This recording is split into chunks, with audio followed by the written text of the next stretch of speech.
Hi guys, I'd like to welcome you guys all back to my channel, and I know it has been a while since I've done one of these, but I am back, and today we are doing a makeup book review on Girls of Paper and Fire by Natasha Nagin.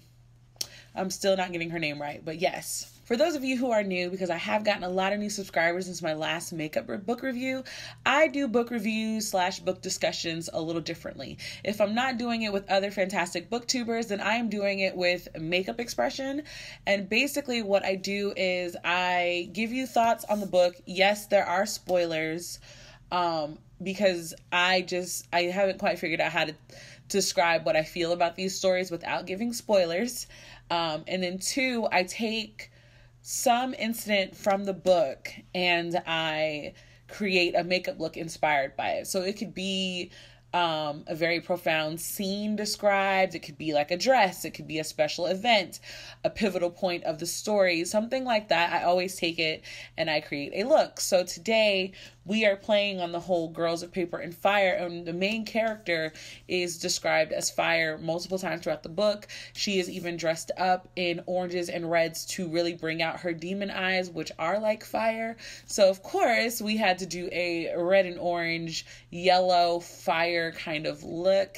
And no, this is not a simple look. It is a full-faced look. So if you guys want to hear what I have to say and see how I did this look, all the information you need is down below, but let's keep on watching. Hi guys, so we are here. The weather is not in my favor, but I've been putting off recording this video almost every weekend because the weather has just not been in my favor. So if the light fluctuates or anything like that, I apologize, but for right now, the camera looks like we're gonna do okay. So yeah, like I said in my little intro, we are doing Girls of Paper and Fire. And I wasn't going to do this first, but I kind of feel like talking about the popular books and just giving my opinion sometimes is fun, because I have 4 videos that I want to watch that I haven't watched yet, because I don't want to, subconsciously like take in things that they say and repeat them. So this is going to be my opinion. But yeah, this is Girls of Paper and Fire by Natasha Nagin. And the inspiration for this look is going to be the first time that they meet the Demon King, when Lay basically face plants into the water and she's got oranges and reds. So we're definitely playing on the fire look. I know you guys probably assumed that I was going to take the purple and do it up with that, but I am not going to do purple today. Let's see, the 3 main palettes that we're going to be pulling from are obviously Juvia's Place palettes. We're going to be using the Sahara 2, the Festival, and we're going to be using the Zulu. They have a lot of rich reds. So we're going to first start by putting a white base on. So I'm going to use my NYX Jumbo Pencil in Milk. I've already primed my face, by the way. I primed my face while I was watching my church service.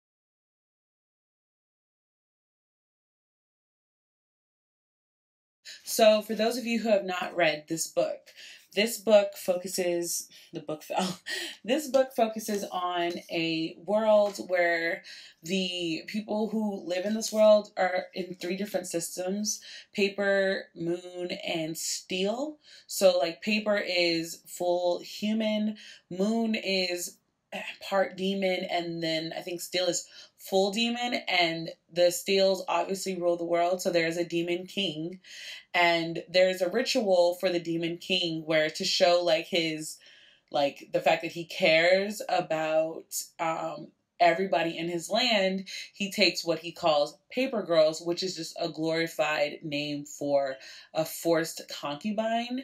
So for anybody who is unaware, there is implications of sexual assault and violence and things like that. So I know that that's a trigger for some people. So just keep that in mind. It's a book about girls who are forced to be the king's lovers because they're lower class. Like, it's supposed to be an honor, but like the only people who see it as an honor is the king. Even his guards and stuff call them sluts. So it's a hot mess. Honestly, I reading it because there is a trigger warning, you are kind of subconsciously just kind of waiting for it to happen, if that makes sense. So we're going to start with the Zulu palette with a flat brush, and we're going to go in with this orange. And we're going to put that orange on our lid. But yes, like I was saying, I just felt like the first part of the book, you kind of get the backstory. The main character is Lee or Lay. I think it's Lay. Maybe it's Lay. I'm not sure. I read it, so I didn't hear any pronunciations. But it's about a girl named Lay. She's in this town. Her father owns this herb shop, and she used to have a mother, but when the town was attacked by the king's guard, they took her mother. So she doesn't know where her mother is. She just knows that she was taken by the king's guards. And one day, the king's guard comes back and they hear about her. Because one interesting thing about Lay is that she has the color of Demon's eyes. So what that imagines to me is like a reddish orange color, hence why we're doing this look today. And because of that, they consider it like super pretty, exotic. Obviously, the king would like a paper girl with demon eyes. So she gets taken to the castle to become the 9th paper girl. So this is where things get interesting to me, because I kind of feel like this book, I could be very mistaken, it takes like Chinese and Japanese, like the imperial area, and kind of meshes them into one culture, which is really, really cool to me. You guys know I read Shadow of the Fox too, and I'm finding myself trying to find more books that have Asian influence in their fantasy, I guess. So, next we're going to go in the Sahara 2 palette, and we're going to go into Taza, which is like this rust orange. So we're just going to deepen the crease of our eyes. Actually, I want to mix it in with a little bit of Zobra. Yeah. Or Zora, this red right here. So we're going to mix the red and orange. So basically, I'm trying to think of the best way to explain what a paper girl is. So if you think about Memoirs of a Geisha, the extensive process that geishas went through to just basically be, they weren't just concubines until the war, but they were considered, like special women, untouchable women. Men paid millions of dollars just to take their virginity. So there's that. But, oh man, there's so many things wrong with this story. But basically, she meets the other girls. And there are a couple of girls that I remember, like Aiko. She was the youngest girl of the group. And unfortunately, I wasn't disappointed in her character, but I knew that one of them had to have this kind of feeling situation. So there's her. There's Blue, who her whole situation is she's that mean girl who obviously has family problems. Like, it's very obvious that she has family problems, and you're just waiting to hear her story. And then there's the twins. There's Chino. And there's Ren. And Ren is this girl with the most interesting story that I know of. I'm honestly not sure what her story could possibly be, because I felt like we didn't get a whole lot of her story. But each girl is there for a reason. Like, you can't say no to the king once chosen. It's supposed to be considered an honor. But at the same time, everybody who's paper knows, like, you won't see your family again. Yeah, your family will basically get paid. So it's really gross. It's like your family gets paid for like your services. and then you actually end up in the kingdom for the, like, you never get to go back home. So you kind of get like assigned to things or people afterward. It's just like I said, the whole idea of just passing the JJ around like it's like a forced exchange is just really disgusting. I don't know what direction I'm going with this look, but we're gonna blend out everything in a second. I think I'm gonna do some orange, another orange. So, oh, okay. So let's talk about all the things that were considered like high praise for this book. One being that it was an LGBTQ romance. Yes, there is technically an LGBTQ romance. There is a woman-woman romance. But like most love stories, first of all, again, for those who don't know, I'm not a big fan of love stories. I felt that this was an insta-lovey situation that made no sense. In the theory that it's like, she knows, it's very clear that she knows nothing about this girl. Also, we are going in with the festival palette, and I am using a little bit of Oro to blend out the tops. So yeah, she doesn't really know much about, oh, well, obviously this is going to be a review with spoilers. She doesn't know this girl. She falls in love with one of the other paper girls. I'm just going to have to announce that this is a spoiler-filled one. She falls in love with one of the paper girls. She knows nothing about this girl when she's falling in love with her. She just thinks she's pretty. So, like, most of the book in the beginning, it's like, oh, well, like, she can't figure out why she feels this feeling in her belly, like, about this girl. And you're like, okay, so this is where the lesbian relationship is going to happen. Cool. You see that, you just kind of expect something. You're like, okay, well, like, what exactly is going to happen to where, like, they get the chance to know each other? Like, what about this? No, of course not. It's super insta-lovey. Honestly, the love, it's just clear that they're young, and it's clear that she's never, like, been in love or anything, because it doesn't make any sense how she's, like, so in love with this girl. And it's like, you know, like, we didn't know anything about Ren until the last, like, 100 pages. And I just felt that maybe we probably, like, if this is supposed to be such an important relationship, it probably should have been developed to where it was actually a believable relationship, because it really just made no sense. It was one thing if, like, they chose to bond over their hatred of the king, and, like, they started off as friends, but they didn't start off as friends. They literally went from people who never spoke to each other to being lovers. And I'm like, this is the weirdest. I cannot deal with this fake, like, at this point it felt like she just threw in a gay relationship just to try to say that she was throwing in diversity. It's kind of how, like, in some fantasy books you get that one random black guy still.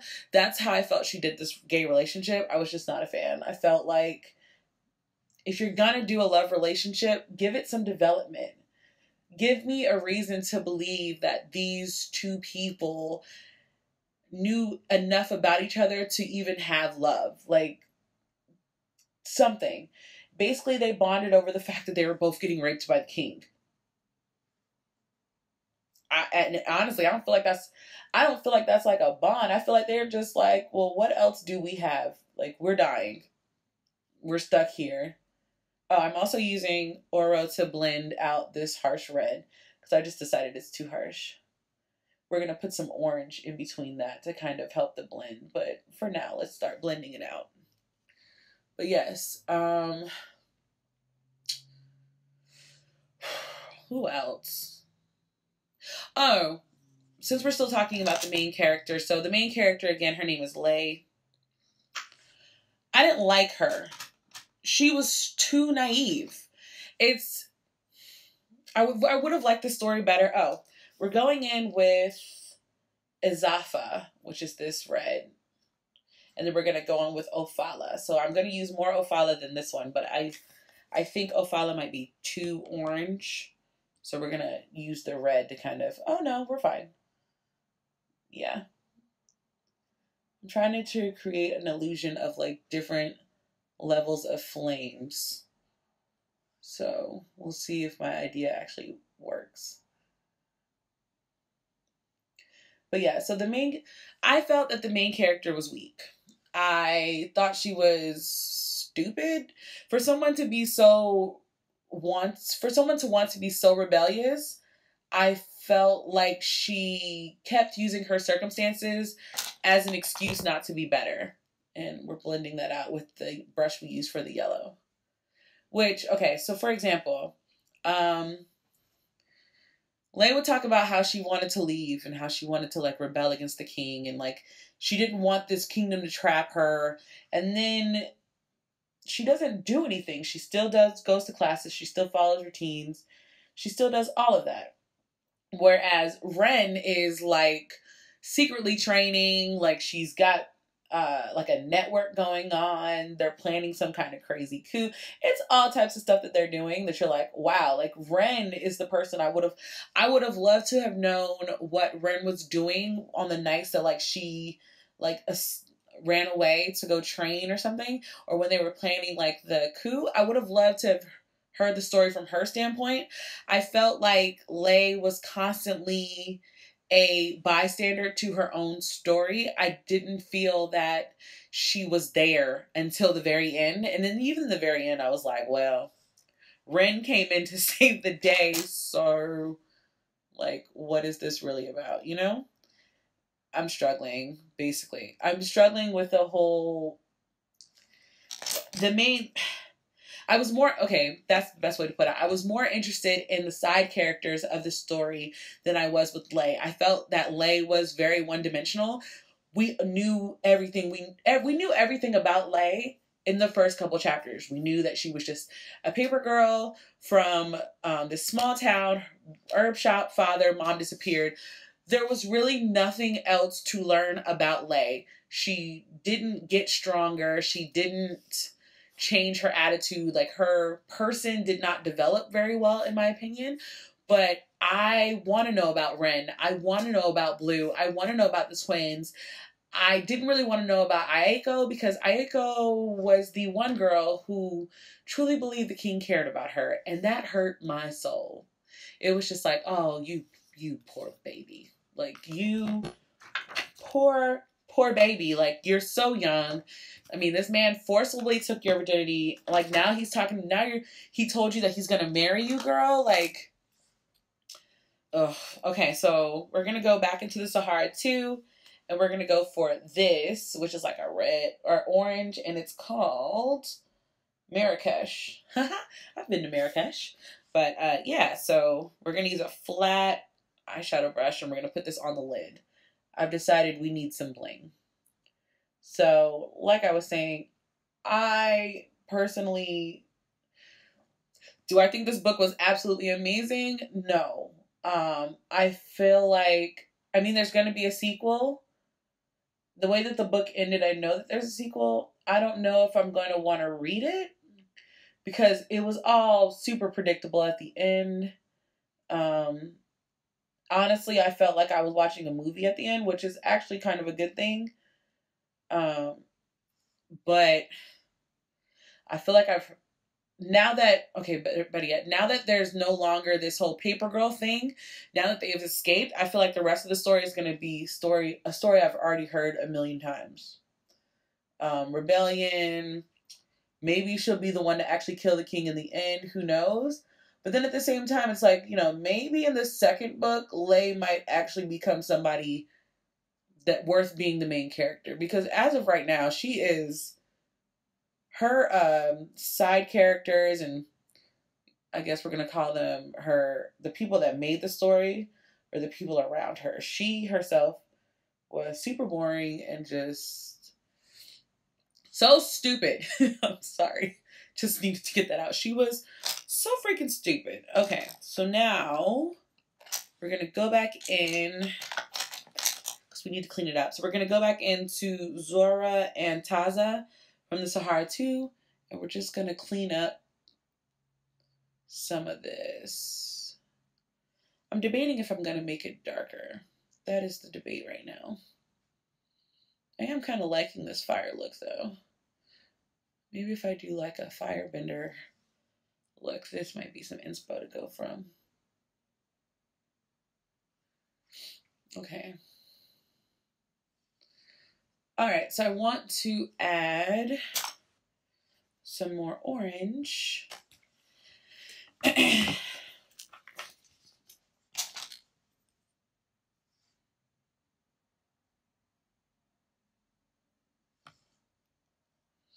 We're going back in with Ofala from the Festival palette.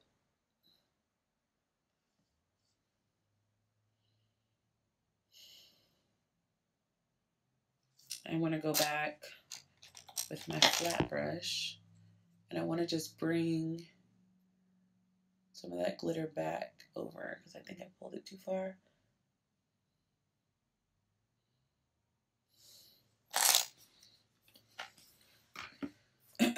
Okay. I think I like this look. I think I want to put a little bit more orange up here, but I think overall, this is the look that I was going for, so I'm very satisfied. Okay. Let's see. What else did I want to say about this book?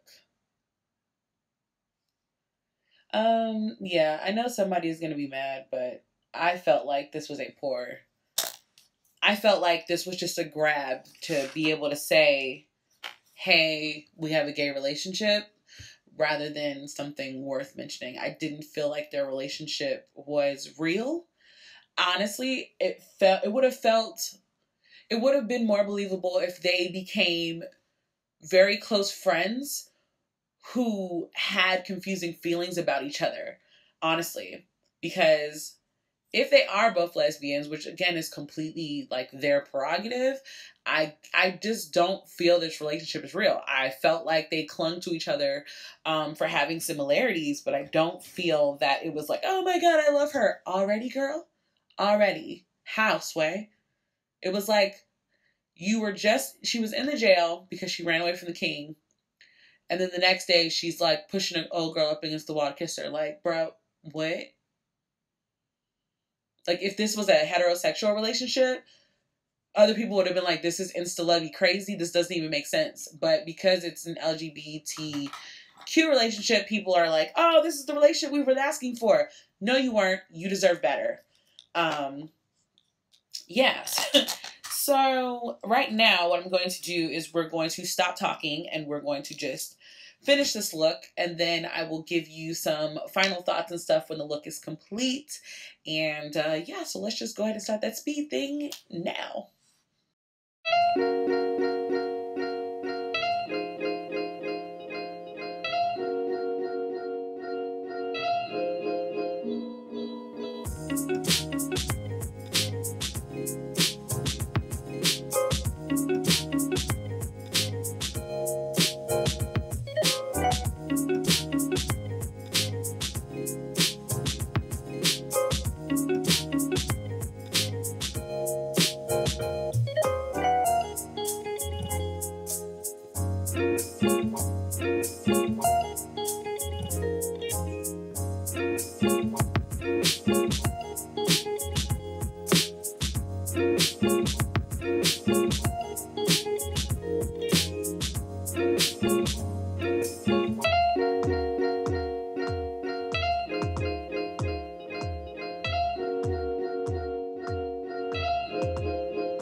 Okay, guys, so this is the final look. I am in love with this look. Like, I don't know if you guys can tell, but the fro is kind of cooperating today. So, hold on. We'll zoom out. Yeah. The fro is cooperating like nobody's business today. I'm very, very happy with my fro. And that is from makeup deciding that it wanted to splatter when I was shaking my foundation. So I do have to wash this after this video. But my final thoughts on this book. I think I gave it a 3 out of 5 stars. I don't think that it was terrible, but I felt at times that the book was kind of drawn out. There were a lot of times where Ren and Lee were just sitting in the grass, and it described them basically touching each other for 3 pages. Or it would be just random scenes, like their class scenes, or I just felt like they were far too long and insignificant. So at times, like in the middle of the book, I felt like it dragged the story, and then at the end, it just went 0 to 100 real quick. Like the whole, I don't know the official name of it, but when you hit the climax and it just keeps running, that's basically what this book fails to do. I feel like the book failed the whole relationship thing. I personally am not a fan of relationships. Love relationships. I felt like this story would have been just as good if Ren and Lee were not lovers, if they were just friends. Plus, from a logical standpoint, I felt like it would have made more sense if they were friends. They could have been friends they could have been friends who knew their sexuality but had not explored that with each other yet. That could have also been an option, but for them to go from complete strangers to intense lovers I know that it was like over months, but the scenes described that were supposed to be these pivotal turning points for their love story didn't make any sense. I felt that Lee was a very flat main character. I don't feel like I need to know more about her. I didn't see any growth from her. She didn't learn anything. She just rode the coattails of Ren, who I felt was a far more superior character in terms of development and storyline. She had something to prove. She had something to lose. She has everything to stand for. And I just felt that we could have switched the protagonist of this story and I would have gotten more out of the story. I felt that most of the story of this book happened in the sidelines or behind the scenes through Ren, whereas Lee was just kind of lost in this perpetual bubble of creating an excuse for herself and not really trying to do anything that she said she was going to do. She would say that, you know, she didn't want to be picked up by the king and she wanted to get out, she wanted to escape, but at no point did she ever actually do anything until she fell upon Ren's plan. And then all of a sudden it was like, oh, I'm going to do this, but it's like, girl, so like, when did you, like, where was the development to get to this point? You were just like scared to do anything. You were scared about your family, all this stuff. Like, I don't know.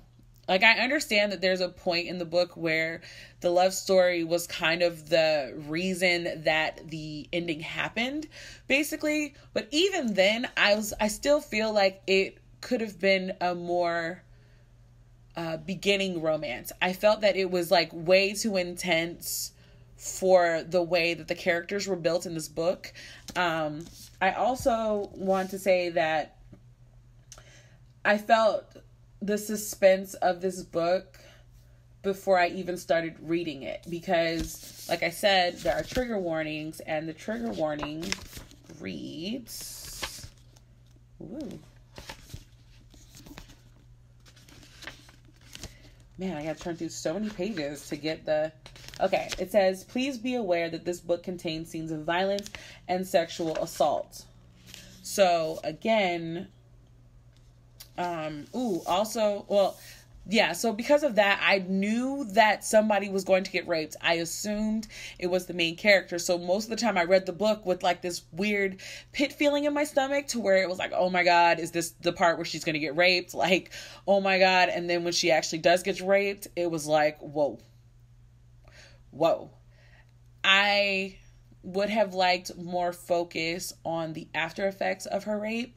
I don't know, maybe that would have been a little too dark, but I would have actually liked that to have been a point where Lee changed a little bit, but she didn't. She kind of just leaned more on Ren, who was like apparently this super crazy ninja chick the whole time. So yeah, also I need to make one correction. It's paper cast are fully human, steel cast are humans endowed with partial animal demon qualities, and then the moon casts were fully demon, like the Demon King and stuff. So I mixed up the two.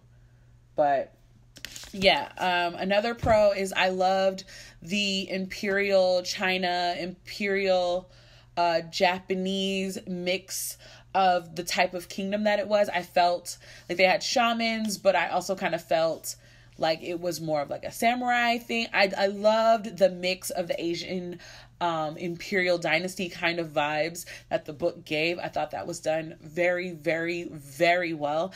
The world building itself, I thought that it was good. I enjoy, the one thing that's difficult for a lot of new fantasy books is being able to describe the world and provide a story. And I felt that within the inside of the kingdom, because they were inside of the palace most of the book, I understood the palace. I got very good visuals of the palace. I felt that I could understand the dynamic of the fantasy world that was created. There wasn't any there wasn't any like magic, but there were shamans who did magic, where they were explaining like your chi and how you cannot just create energy out of midair. Like, energy that's given comes with a price. So, you know, you're getting healed and stuff that comes at a price. And I liked the undertone of the story.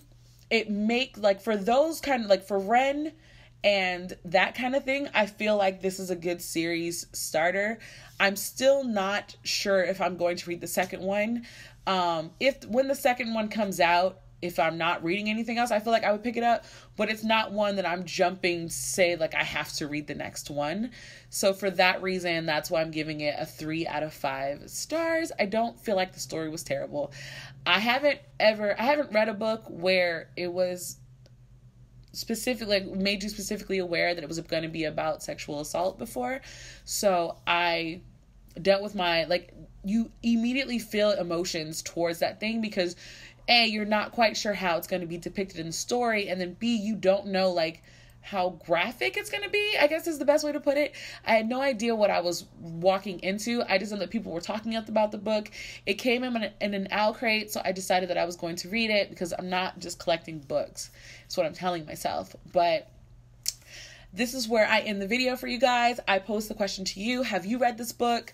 What are your thoughts? I would love to know down below in the comment section. Excuse me. List of products used as usual are listed down below. Again, thank you guys so much for checking out my channel, and until the next time, guys, bye.